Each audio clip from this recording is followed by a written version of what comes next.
one of Winslow Homer's earliest known commercial works.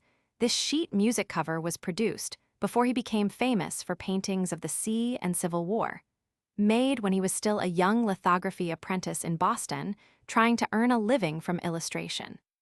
It is a lithograph by Winslow Homer, made around 1856 in Boston and published by Oliver Ditson, created as the cover for a pianoforte arrangement of American patriotic songs by Francis H. Brown. The composition crowds the page with allegory and scene. A standing female figure representing liberty holds a staff at left, while a uniformed soldier grasps an American flag at right. A battle scene unfolds in the smoky background beneath a soaring eagle, and two circular vignettes below show a rural harvest scene and what appears to be a domed public building, with a portrait medallion, likely George Washington, positioned between them.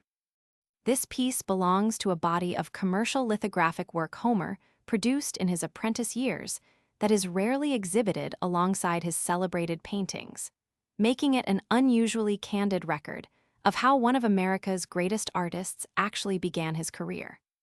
This description was written by Claude Anthropic's AI, with narration by Kokoro text-to-speech.